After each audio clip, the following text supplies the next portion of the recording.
Step 3, video games.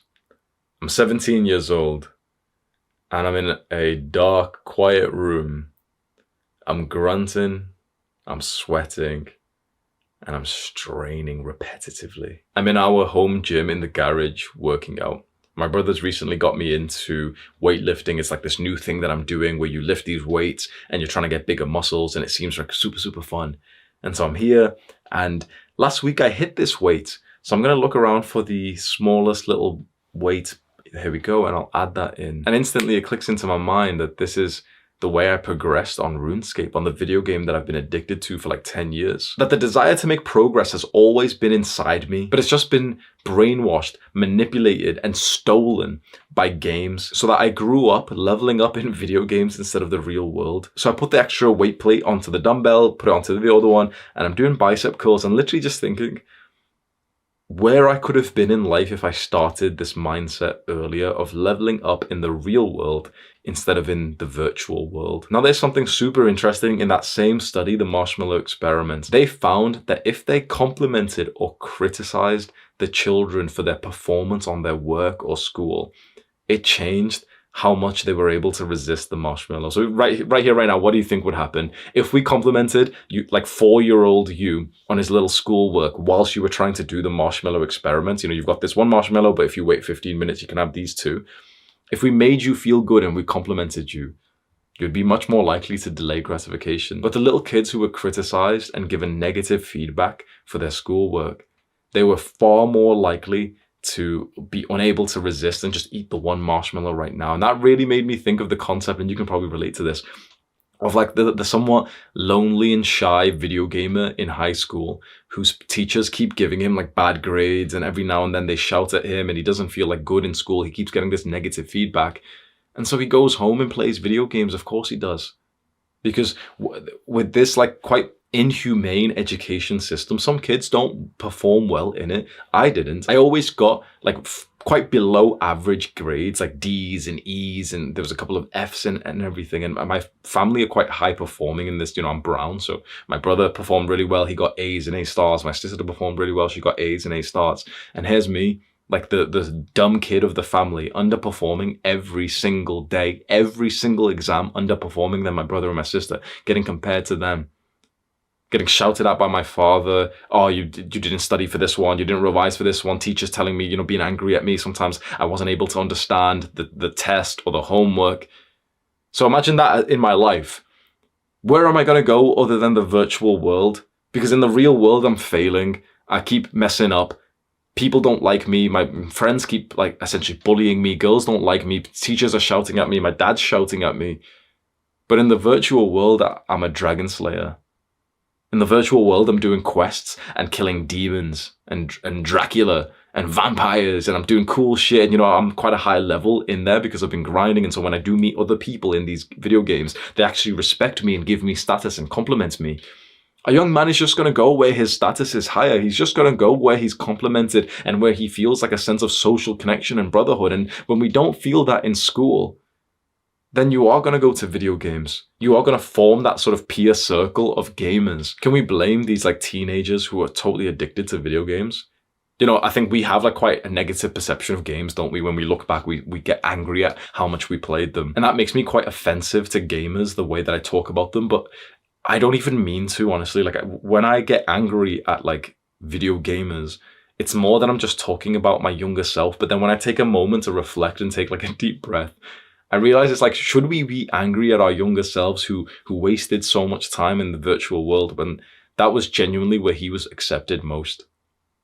Was it the problem of our younger selves, or was it a problem of like probably the education system and maybe our parents? And it's not good to place responsibility onto them, but when you're a child and you're 10 years old, it's like, you know, we're not going to put that much responsibility on a literal child right now.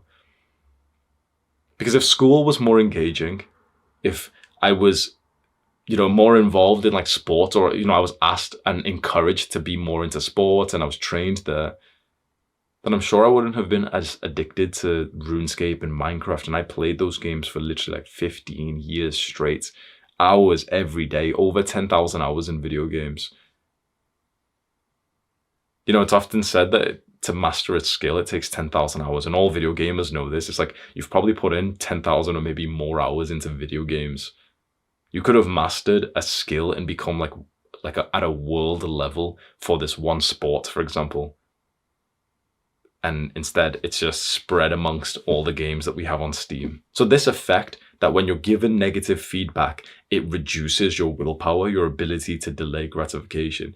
That is very bad for us, but we can actually reframe that, because if we're given positive feedback, if we're given compliments and we're made to feel happy, then we will get like an improvement to our ability to be able to delay gratification and wait for the second marshmallow, and to improve our willpower. And so we can take control of this ourselves. We don't need to wait for the teachers to compliment us.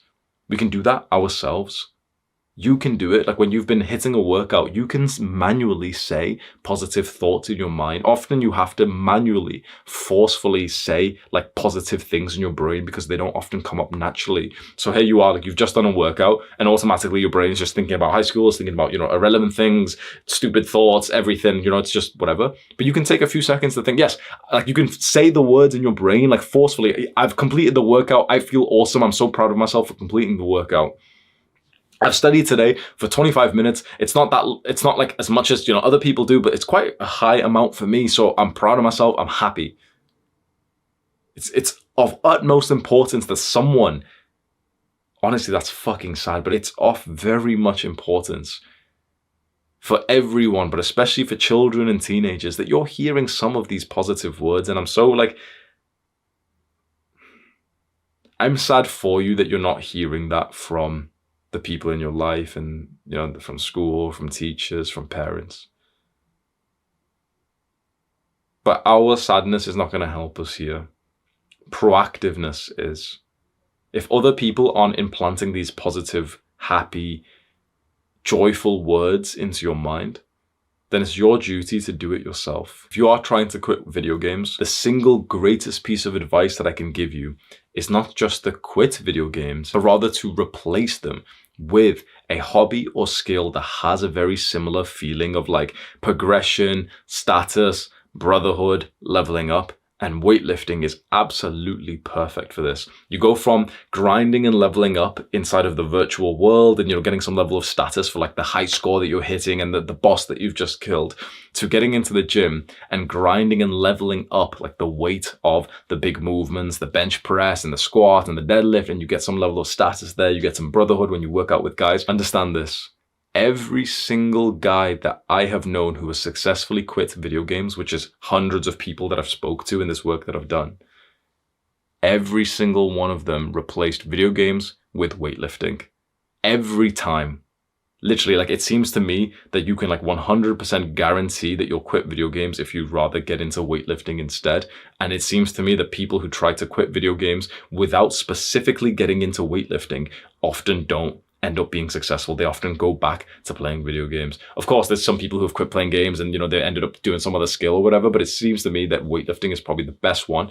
On my recent discipline full guide, I actually had a whole section on how to start going to the gym. It's in autistic detail of okay, this is how you find a gym. This is how you sign up. This is the workout you should hit. I even made the workout routine and linked all the videos that you need to watch to begin. So the discipline full guide will be linked somewhere as a card that you can go watch now, and just go look out for the section that says starting the gym. But before you can make progress in quitting video games and moving on and leveling up in real life, we have to acknowledge that your social life will have a huge influence here.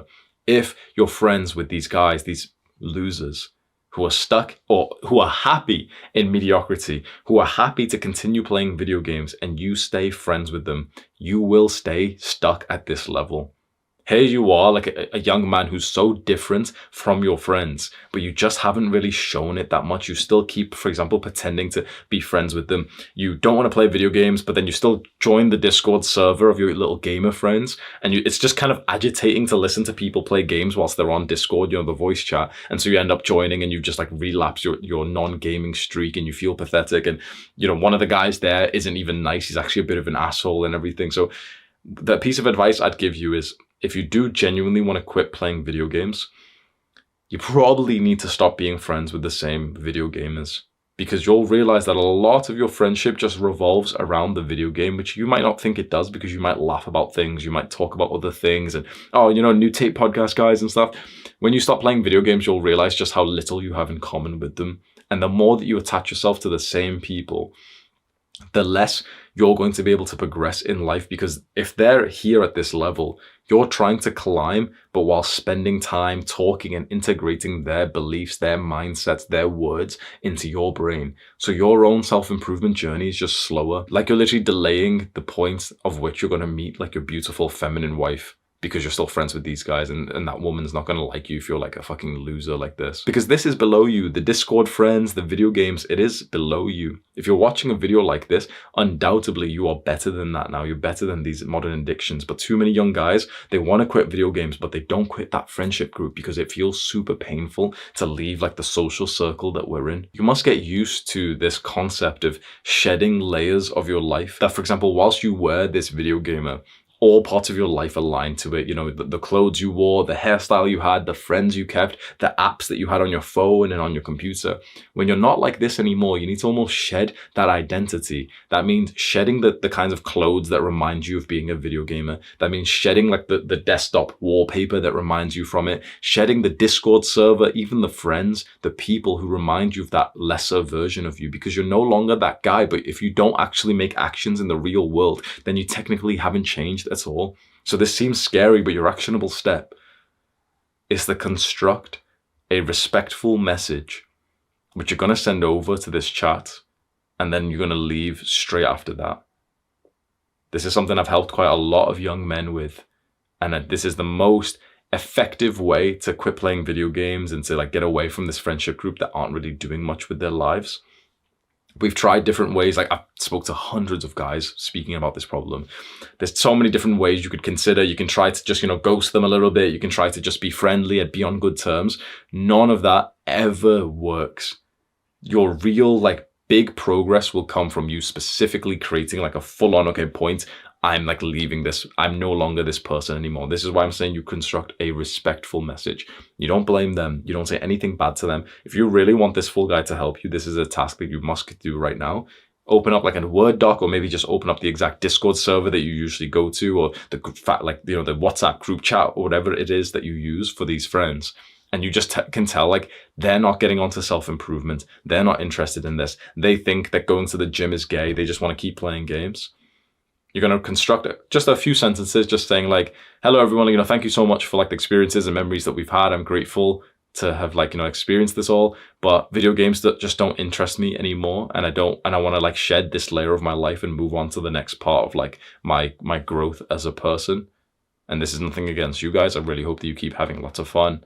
Take care. You send a message like that where you don't say anything mean to them, but you just kind of say like, you know, I'm just kind of like shedding the layers of my life or something like that, right? And you end up sending it and then leaving the group chat. You fully like leave the server. And you might think, wait, this is really scary. But you're already past this. You don't even play games with them anymore. You don't even enjoy it. There's no value for you being there. It's just the fear of like stepping into the unknown. It's the fear of just going about it yourself. But what I've found is like you almost have to go through this transition period where you have the bad friends, you have this period of loneliness, and then you start making the good friends. The good friends aren't going to be attracted to you when you're still the guy who's in the middle of like a bad video gamer friendship group. It's better to be by yourself than it is with people who are dragging you back and who are like negative influences. When you send this message, you probably will get like a barrage of disrespect. They'll send you a bunch of messages. They will talk about you and chat shit about you, which I know sounds scary. This will last for about 3 days. Their attention span isn't that powerful.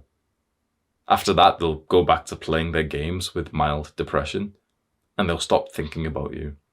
You'll realize that this strong friendship that you thought you had all this time because you speak to each other for 3 hours a day, you'll realize it 100% revolved around video games, which you don't want to play anymore. The best friend, like the nicest guy, the most like awoke guy from the group will probably send you a private message. He's the one that you can try and save and try and get onto self-improvement, but it most likely will be a waste of your time. The exact same dynamic, please trust me when I say, I have seen this happen over 100 times. The work that I've done here is over the last 3 years. This has literally been like my full-time job, is getting guys to like quit the bad habits and start the good ones. Trust me when I say over the last years, it's such a wasted time trying to hold on to these people who aren't even good for you. There's better growth coming from this. And it's not terrible to be alone for some time when you're trying to figure things out and learn who you are and you're navigating self-improvement even more. There's two paths that you can take here. If you do want to join my online community, I have a paid school called ADONIS School where we've got like the whole community. Then we've got teachers. We teach you self-improvement tactics. We teach you like business models. I think it's an awesome place to be, and you can like consider joining that. That's the top link in the description. But you can also just join communities and make friends without needing to pay for anything. You can go to the gym and make a workout friend there, like make like a workout partner. And you can even go and find free communities online. It's far better for you to be in the middle of other guys who are on self-improvement, who are going to the gym, who've got values just like you do, than it is to be around people who like you don't even respect anymore.